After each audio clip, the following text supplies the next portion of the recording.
আসসালামু আলাইকুম। আপনাদের সবাইকে ছাত্র জনতার বিপ্লবে সিক্ত নতুন বাংলাদেশে স্বাগত জানাচ্ছি। গভীর শ্রদ্ধা জানাচ্ছি জুলাই আগস্ট মাসে ফ্যাসিবাদের বিরুদ্ধে ছাত্র জনতার অভ্যুত্থানে নিহত সকলের প্রতি। তাদের আত্মার মাগফিরাত কামনা করছি। তাদের আত্মত্যাগের বিনিময়ে নতুন বাংলাদেশ গড়ার শপথ নিয়ে আমি আপনাদের কাছে কিছু কথা বলতে চাই। শরণার্থীকালের ভয়াবহ বন্যায় যারা মৃত্যুবরণ করেছেন, যারা অসুস্থ হয়ে পড়েছেন বা যারা সর্বস্ব হারিয়েছেন, যারা দুঃসহ জীবন যাপন করছেন, তাদের স্মরণে রেখে আজকের কথাগুলো বলছি। বন্যা দুর্গতদের জীবন দ্রুত স্বাভাবিক করার জন্য যাবতীয় উদ্যোগ সরকারি বেসরকারি পর্যায়ে নেবার আয়োজন করেছি। ভবিষ্যতে সকল ধরনের বন্যা প্রতিরোধে আমাদের আভ্যন্তরীণ এবং প্রতিবেশীদের সঙ্গে যাতে যৌথভাবে নেওয়া যায় সে আলোচনা শুরু করেছি। প্রিয় দেশবাসী, আপনারা জানেন বিপ্লবী ছাত্র জনতা জাতির এই ক্রান্তি লগ্নে আমাকে এক গুরু দায়িত্ব অর্পণ করেছে। তারা নতুন এক বাংলাদেশ গড়তে চায়। নতুন প্রজন্মের এই গভীর আকাঙ্ক্ষাকে বাস্তবে রূপ দেওয়ার সংগ্রামে আমি একজন সহযোদ্ধা হিসেবে তাদের সঙ্গে যোগ দিয়েছি। দেশের সকল বয়সের, সকল পেশার, সকল মতের, সকল ধর্মের সবাইকে বিনা দ্বিধায় এই সংগ্রামে যোগ দেওয়ার আহ্বান জানাচ্ছি। প্রিয় দেশবাসী, লক্ষ লক্ষ শহীদের রক্তের বিনিময়ে এবং লক্ষ লক্ষ মা বোনের আত্মদানের বিনিময়ে যে বাংলাদেশ আমরা পেয়েছিলাম তা ফ্যাসিবাদ এবং স্বৈরাচারের হাতে ধ্বংস হয়ে গেছে। আপনারা দেখেছেন আমাদের প্রতিটি প্রতিষ্ঠানকে তারা কিভাবে শেষ করেছে। দেশের রন্ধ্রে রন্ধ্রে ঢুকে গেছে দুর্নীতি। এমন এক দেশে আমাদের দেশ রূপান্তরিত হয়েছে যেখানে স্বৈরাচারের পিয়নও দুর্নীতির মাধ্যমে 400 কোটি টাকার সম্পদ করার মতো অকল্পনীয় কাজ করে গেছে নির্বিবাদে। শিক্ষা খাতকে পঙ্গু করে দিয়েছে। ব্যাংকিং ও শেয়ার বাজার খাতে লুটপাট, প্রকল্প ব্যয়ে বিশ্ব রেকর্ড, অবাধ সম্পদ পাচার, আইন শৃঙ্খলা রক্ষাকারী সংস্থাকে নিজ দলের পুতুলে রূপান্তর, বাক স্বাধীনতা হরণ, মানবাধিকার হরণ, এসবই হিমশৈলের অগ্রভাগ মাত্র। ক্ষমতা কুক্ষিগত করতে ফ্যাসিবাদী সরকার খর্ব করেছে জনগণের সাংবিধানিক ক্ষমতা ও অধিকার। দুঃশাসন, দুর্নীতি, অন্যায়, অবিচার, নিপীড়ন, বিচারের নামে প্রহসনের মাধ্যমে জনসুরক্ষা বিপন্ন করেছে।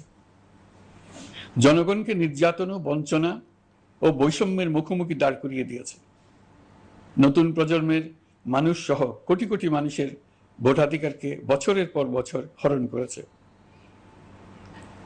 মানুষের এগিয়ে যাওয়ার পথে সকল ধরনের প্রতিবন্ধকতা তৈরি করে স্বৈরাচার তার নিজের, পরিবারের ও দলের কিছু মানুষের হাতে দেশের মালিকানা তুলে দিয়েছে।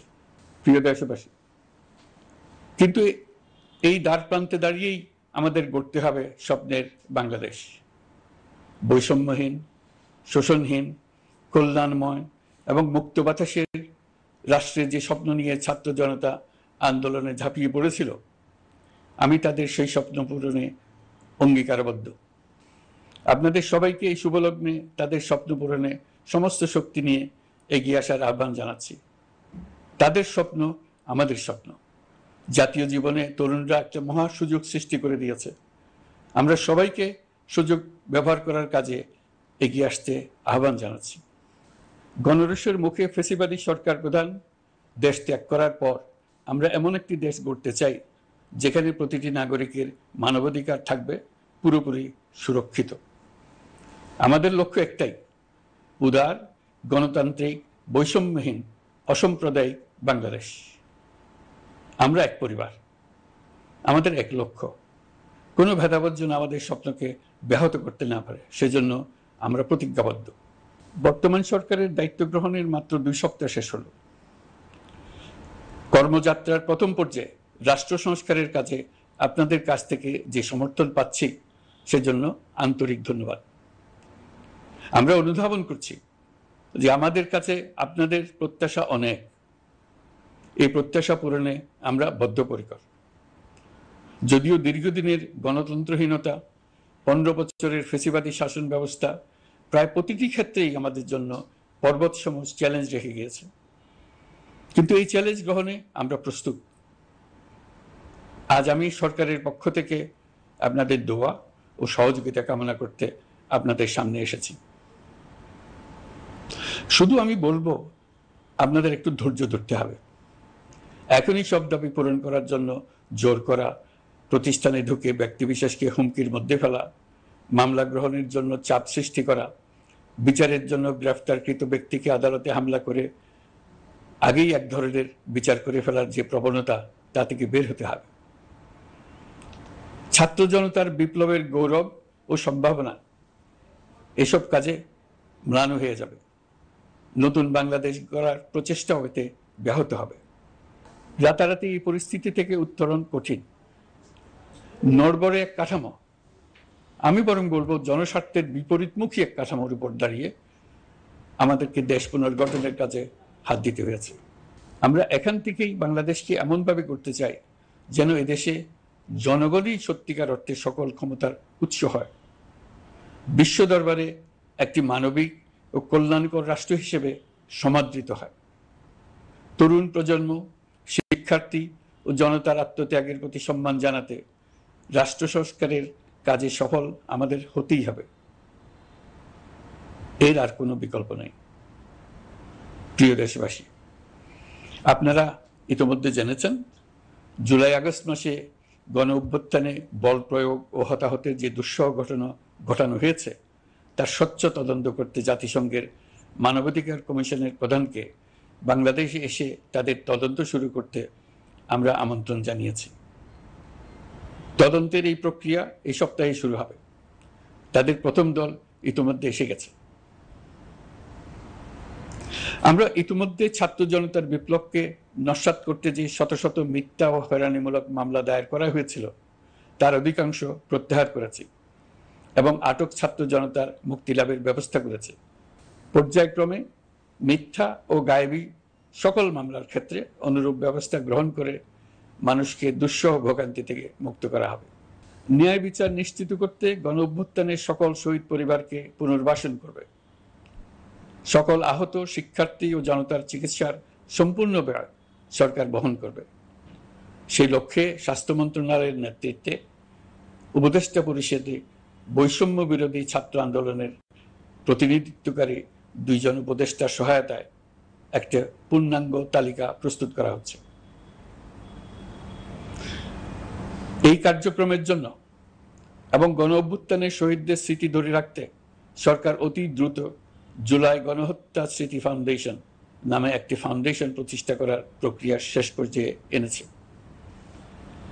আপনাদের সবার এবং বিদেশে অবস্থানরত ভাই বোনদের অনুদান এই প্রতিষ্ঠানে পাঠানোর জন্য অনুরোধ করছি। আমি ব্যক্তিগতভাবে এই প্রতিষ্ঠানের চেয়ারম্যানের পদ গ্রহণ করেছি। প্রিয় দেশবাসী, আপনারা লক্ষ্য করেছেন দায়িত্ব গ্রহণ করেই আমাদেরকে আইন শৃঙ্খলা অঙ্গনে অস্থির পরিস্থিতি সামাল দিতে হয়েছে। আপনাদের সহযোগিতা ও সমর্থনে দেশপ্রেমিক সকল আইন শৃঙ্খলা রক্ষাকারী বাহিনী কাজে যোগ দিয়েছে।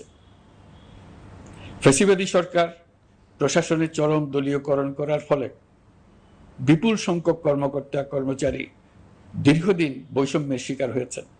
আমরা ইতিমধ্যে সংশোধনমূলক ব্যবস্থা গ্রহণ করতে আরম্ভ করেছি, তবে প্রশাসনকে গতিশীল রাখতে এবং একই সাথে সুনির্দিষ্ট পদ্ধতি অনুসরণ করে সঠিক সিদ্ধান্তে উপনীত হতে সময় প্রয়োজন। সেজন্য সকলকে ধৈর্য ধরার অনুরোধ করছি। প্রশাসনের সকল ক্ষেত্রে প্রতিষ্ঠানগুলো যেন জনগণের আস্থা ফিরে পায়, সেটি আমাদের অন্যতম উদ্দেশ্য। লুটপাট ও দুর্নীতির আখড়ায় পরিণত করা ব্যাংকিং খাতে সুশাসন নিশ্চিত করার জন্য আমরা উদ্যোগ নিয়েছি। এই খাতে দক্ষ জনবল নিয়োগ দেওয়া হচ্ছে। ব্যাংকিং খাতে শৃঙ্খলা স্থাপন, ব্যবসা বাণিজ্যে সহায়ক পরিবেশ তৈরি এবং জনগণের জীবনযাপন সহজ করতে নিত্য প্রয়োজনীয় দ্রব্যমূল্য ও মূল্যস্ফীতি নিয়ন্ত্রণে আনার আমরা উদ্যোগ সচল করেছি। ব্যাংকিং খাতে দীর্ঘমেয়াদী সংস্কারের জন্য ব্যাংক কমিশন গঠন করা হবে।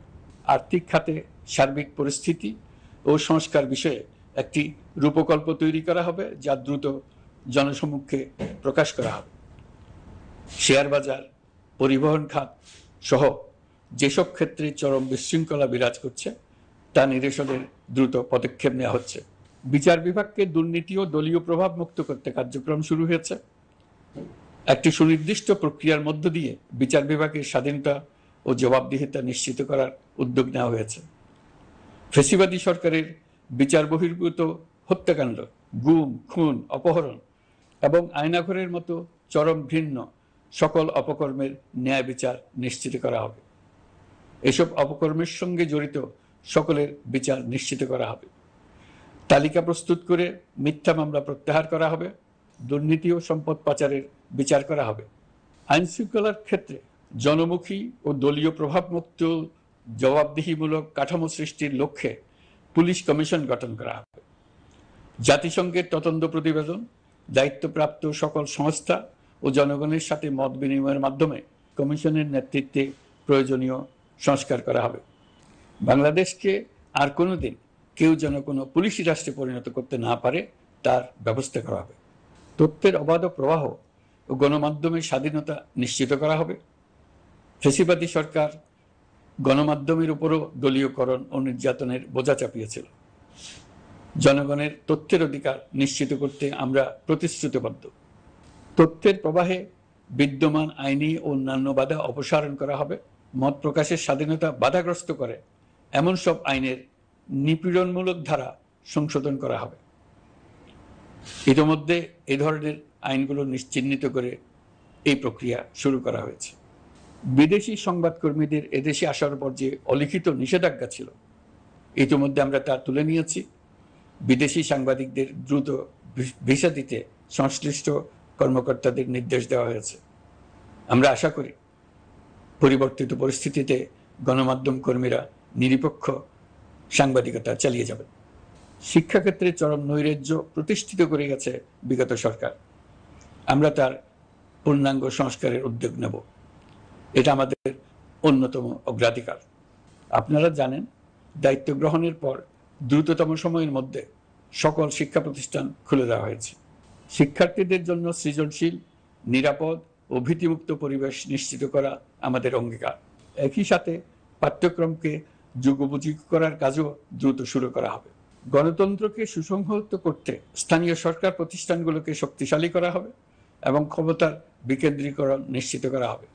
ছাত্র জনতার গণঅভ্যুত্থানকে সফল পরিণতি দিতে প্রশাসন, বিচার বিভাগ, নির্বাচন কমিশন ও নির্বাচনী ব্যবস্থা, আইন শৃঙ্খলা খাত এবং তথ্য প্রবাহে প্রয়োজনীয় সংস্কার সম্পূর্ণ করে অবাধ ও সুষ্ঠু অংশগ্রহণমূলক নির্বাচন আয়োজন করা হবে। এর লক্ষ্য হবে দুর্নীতি, লুটপাট, গণহত্যার বিরুদ্ধে একটি জবাবদিহিতামূলক রাজনৈতিক বন্দোবস্তের সূচনা। বর্তমান সরকার দুর্নীতির বিরুদ্ধে স্পষ্ট অবস্থান গ্রহণ করেছে। আমাদের সকল উপদেষ্টা দ্রুততম সময়ের মধ্যে তাদের সম্পদের বিবরণ প্রকাশ করবেন। পর্যায়ক্রমে এটা সকল সরকারি কর্মকর্তাদের ক্ষেত্রেও নিয়মিত এবং বাধ্যতামূলক করা হবে। রাষ্ট্রীয় পর্যায়ে দুর্নীতির বিরুদ্ধে ব্যবস্থা গ্রহণে সংবিধানের ৭৭ অনুচ্ছেদে প্রতিশ্রুত ন্যায়পাল নিয়োগে অধ্যাদেশ প্রণয়ন করা হবে। এবার কৃষি খাতের কথা একটু বলে। কৃষি নির্ভর বাংলাদেশে কৃষকের স্বার্থ যেন সুরক্ষিত থাকে, কৃষক যেন তার উৎপাদিত পণ্যের ন্যায্য মূল্য পায়, তা নিশ্চিত করা হবে।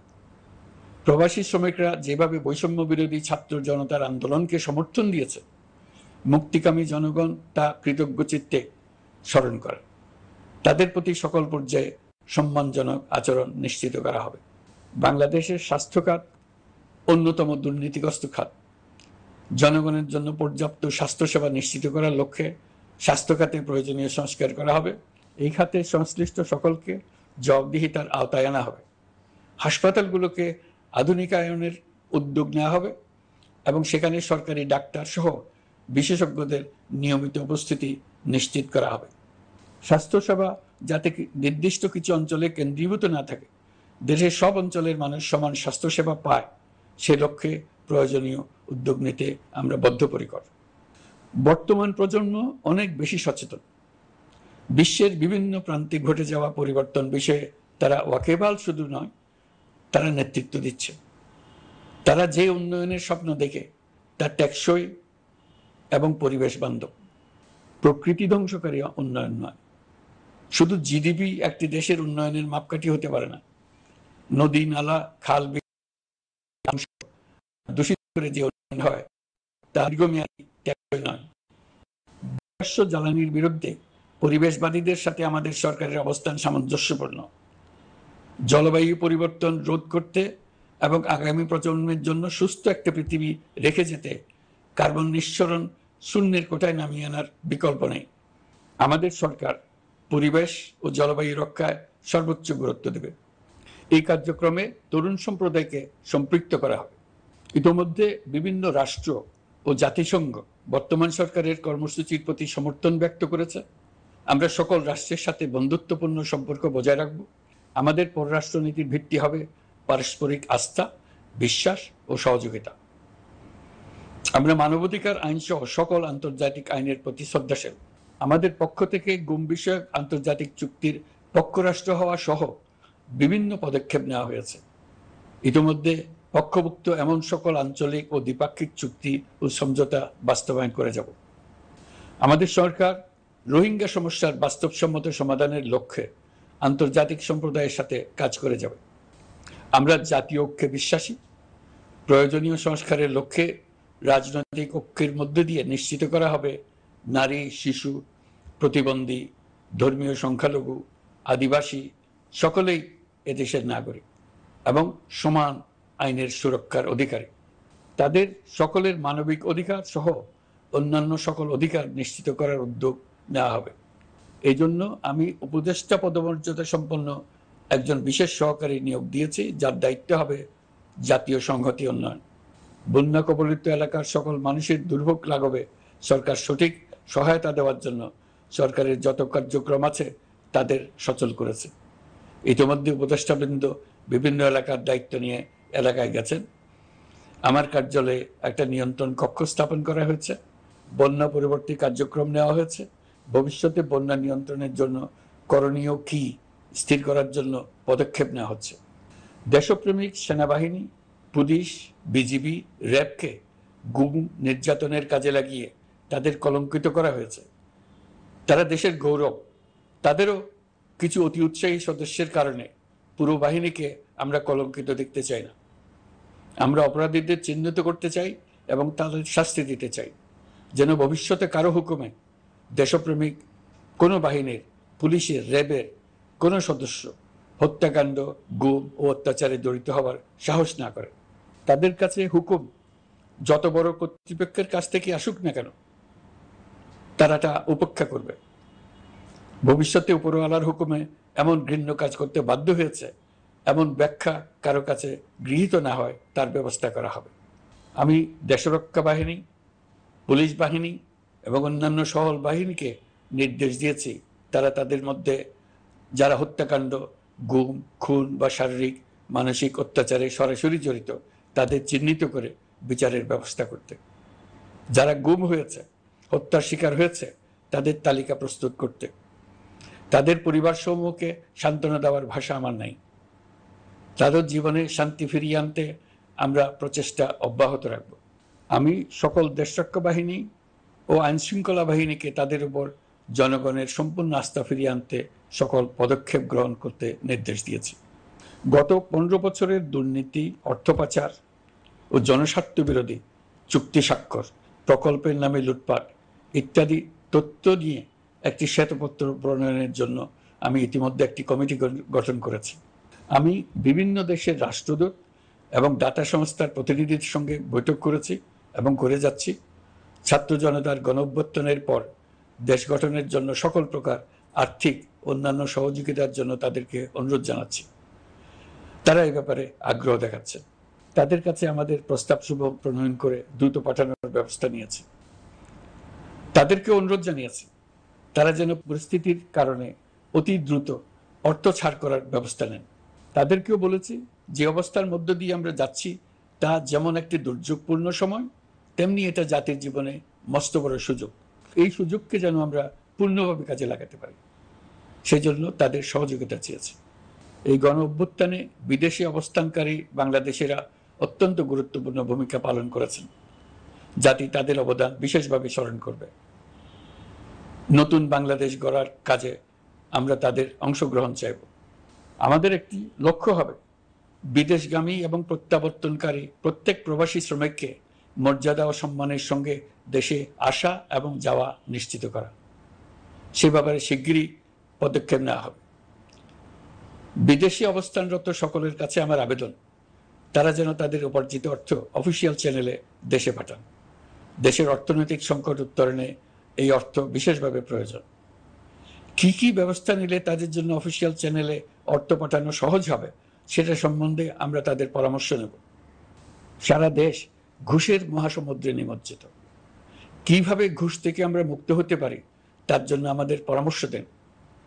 শুধু এই কাজটা নিয়ে অগ্রসর হতে পারলেই আমি মনে করি দেশের জন্য এই সরকার একটা গুরুত্বপূর্ণ অবদান রেখে গেছে বলে স্মরণীয় হয়ে থাকবে। আমি কথা দিচ্ছি, এই ব্যাপারে আমি আমার সর্বশক্তি নিয়োজিত করব। আমাদের দায়িত্ব দেশের সকল মানুষকে একটি পরিবারের বন্ধনে আবদ্ধ করা। পরিবারে মতভেদ থাকবে, বাকবিতণ্ডা হবে, কিন্তু আমরা ভাই বোন, আমরা বাবা মা, আমরা কেউ কারো শত্রু না।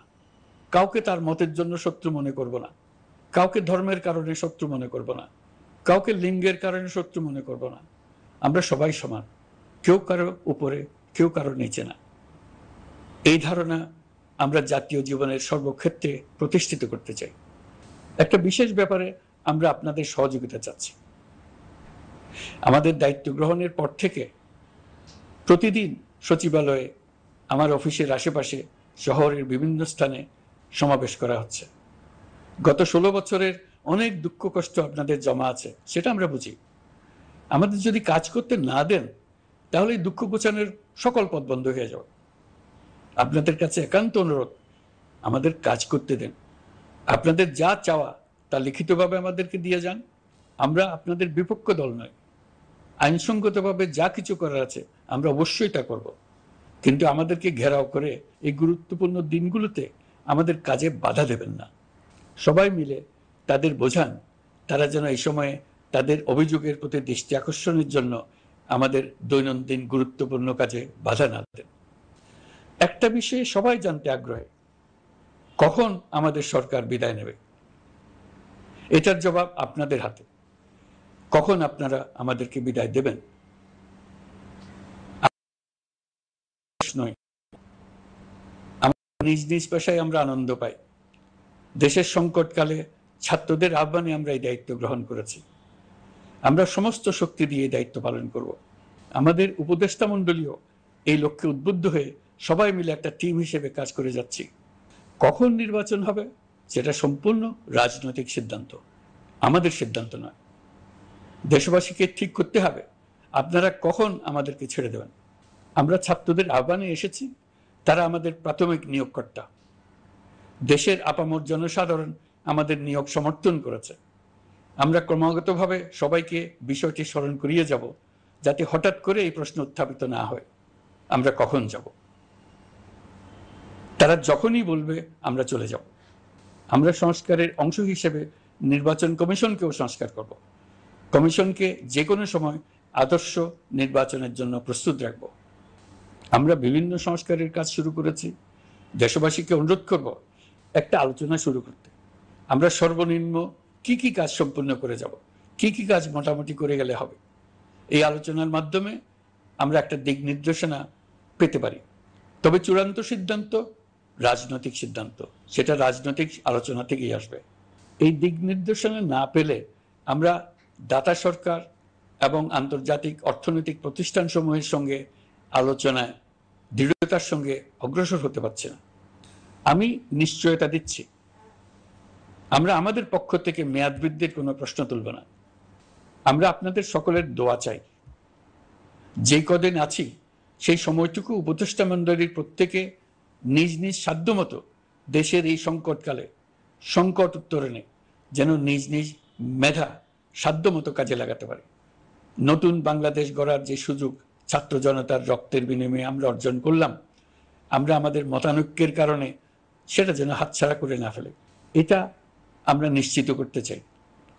এই সুযোগ এবার হারিয়ে ফেললে আমরা জাতি হিসেবে পরাজিত হয়ে যাব। শহীদ, আহত এবং জীবিত ছাত্র জনতার কাছে আমরা প্রতিজ্ঞাবদ্ধ থাকতে চাই আমরা এই অর্জনকে কিছুতেই হারিয়ে যেতে দেব না।